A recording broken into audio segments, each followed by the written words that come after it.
Guys, congratulations on such a wonderful, beautiful film. I saw it at the London Film Festival, and I know quite a few people who saw it as well. I haven't met anybody who doesn't love it.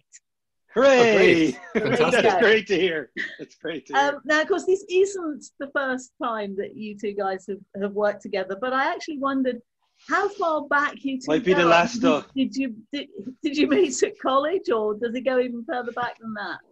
Further School. back, yeah. School.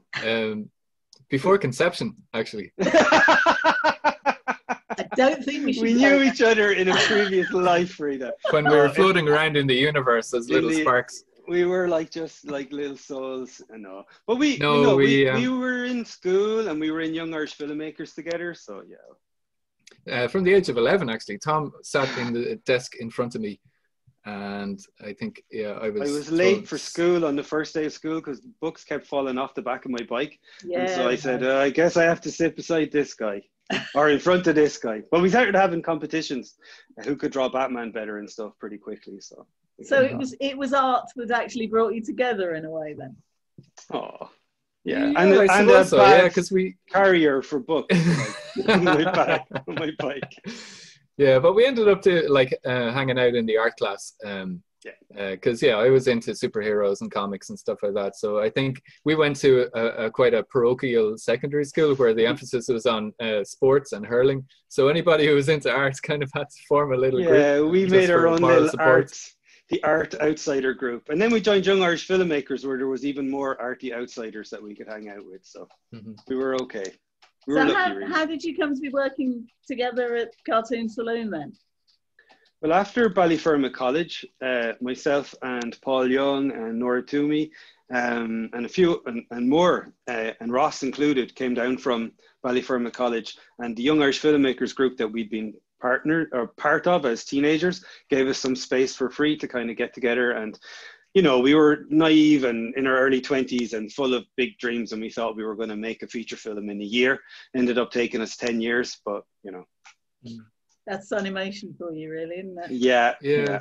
Because we went to the same animation college, all of the kind of the core key founding group that were there from Cartoon Saloon, and there wasn't really a whole lot of options for animation graduates.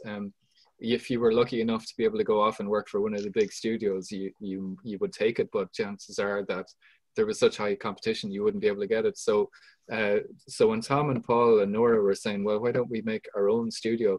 It was a bit of a gamble, but at least it meant that we could do our own projects, and we could, even if it was like low wages and stuff for the first few years, at least we were doing something that we liked, and we were, doing our own artwork. Sure. Yeah, it is interesting because most of the opportunities was in computer animation, and we'd all studied hand drawn. So I think there was a bit of a motivation to keep going with what we studied, even though hand drawn at the time was kind of seemed to be dying out a bit, And I believe you've said that Wolfwalkers is the final part of a trilogy based on Irish mythology, the other two being obviously Secret of Kells and Song of the Sea. Did you actually start out with the intention of making a trilogy? No, I think we were both just like Ross was the art director and super major part of Secret of Kells, and I think both of us and everyone working on it were just happy that it even got made, the first one. And that the fact that, as Ross was saying, like we got it made by the seat of our pants, really. We were fairly young and inexperienced, so we were figuring it all out as we went along.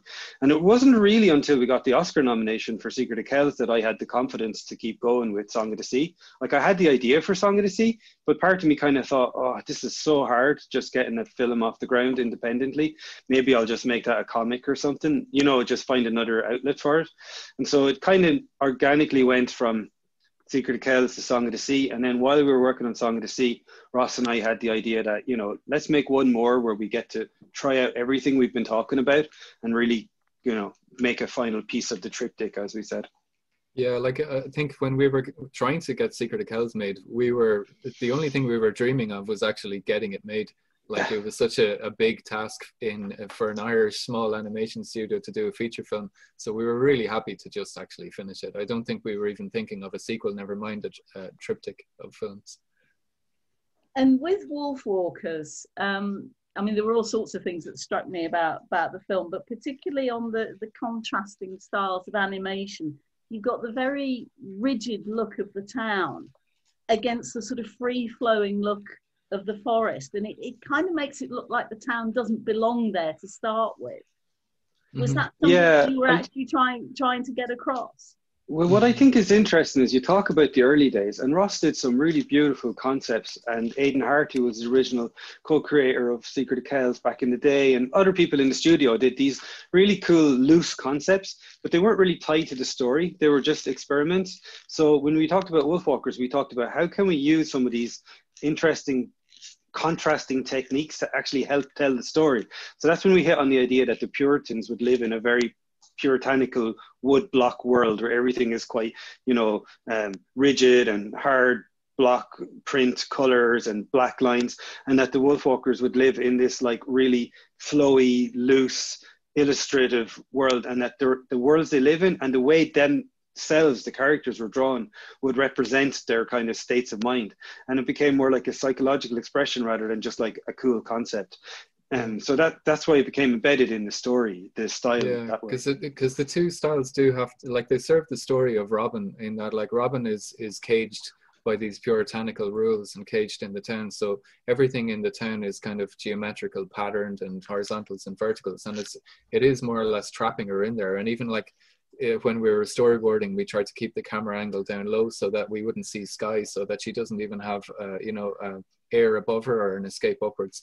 And then psychologically on her journey, then when she goes out into the forest, there is that energy and looseness and wildness that Tom was referring to, but also this like the compositions lead off the screen, so it kind of it's the opposite of a cage for her in that, like, it presents like endless possibility, and as well as that energy and life. And the look of the forest with that almost sort of watercolors style actually made me think of Studio Ghibli's The Tale of the Princess Kaguya, which doesn't look like any other Ghibli film at all. And I wondered if that was a film that had inspired you, or indeed what other animators inspire you. There's probably a list as long as your arms.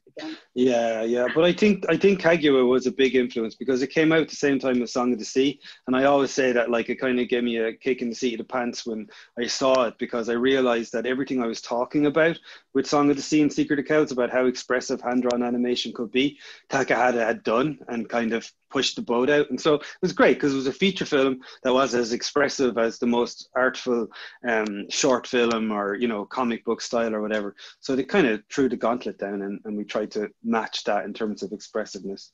But I mean, like Genndy Tartakovsky, Dick Williams, like so many animators influenced. Like the watercolor backgrounds that you were referring to there, we were massively influenced by a lot of the early Disney, well, when we say early to us, but the Disney films of made kind of Disney, really, yeah.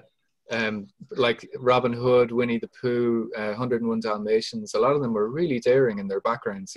They had like line work and they had colors that were offset and very like loose in comparison, so that it just seemed almost more like concept art or a sketch or something like that. And then Winnie the Pooh backgrounds that would bleed off and wouldn't go to the edge of the screen. It created this almost like dream-like, like watercolor vignette, vignette.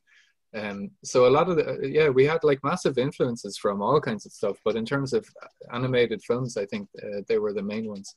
But we were influenced by like printmaking, by fine art, by graphic novels, by comics, by all kinds of stuff, because I think that's the good thing about 2D, in that you can bring all of these visual art styles into like directly onto the screen. Whereas in CG, I think it's a little bit harder for them because they're not working straight onto paper with mixed media or, similar. They're trying to replicate some of that stuff digitally rather than just directly going from the art influence to the screen. So yeah, the other thing that I remember being really inspired by that influenced us both a lot, I think, is way back when I saw a documentary with Richard Williams, and he kind of blew open this whole idea. We'd been taught in college that there was certain things that you could animate that was only animatable if it was like a certain kind of classical Disney Don Bluth style. And I remember Dick Williams saying, if you can draw it, you can animate it, and that really inspired us. We felt, wow, we can, the sky's the limit in terms of style, Yeah, and especially with short films have always been way more daring, like The Monk and the Fish and Sisyphus and things like that. And we've always been so inspired by what they do in short films, but yet there seems to be this thing that when you go into feature film, you can't be as daring as that. And I think, why? like who made up that rule, you know? Yeah, exactly. I mean, the film is getting a release in some cinemas, but obviously it gets its major release on Apple TV Plus in December. I wondered how you felt about people in the main seeing it on a small screen rather than on a big screen. It's a bit of a pity. I mean, like we always would have loved all of the audience to see it on the biggest screen as possible. But hopefully people, even if they are watching it at home, they might have a projector, or they might have a big 4K TV, or else their friends might have one, and they could, you know, go over and visit if there isn't COVID restrictions where you're not allowed to visit your friends. I think though, I think that the downside is that you can't control the conditions too well, right? Because if you go to a theater, you've got great sound, hopefully you've good projection, everything like that. The upside is on like Apple TV, a lot more people have access to it. You know what I mean? Like every country. Because like we've had these amazing, brave theatrical distributors like G Kids and now Wildcard in the UK, and they're willing to release it, but still, the widest release it would have, even without COVID, would still only hit like major cities. Whereas at least on Apple TV Plus, I always hope that some kid somewhere is going to be able to watch it that wouldn't have found it in a cinema. So that's the upside, I guess. Yeah. That's true. Because with the other films, it would have had to be sold territory by territory, and sometimes, like, you know, like even years after a film's release, there's still deals being done to show it in other territories. Ross. Whereas at least now we're just like straight out there. Yeah. Ross and I had this trip with some Japanese journalists 10 years after we finished Secret of Kells, because Song of the Sea was successful in Japan, and so the distributor, who were also our distributor on Wolfwalkers, decided to release Secret of Kells 10 years later. So it was kind of ironic. We were like taking out old drawings and pretending to be still drawing them. And they were asking us questions about the making of Secret of Kells, and we're like, I can't remember last week, never mind 10 years ago. Oh, at least this is a bit more recent. Guys, it's been lovely talking to you. Thank you so much. You too, Frida. Thanks. Thank you so much for such a beautiful, beautiful film, and I hope loads of people get to see it.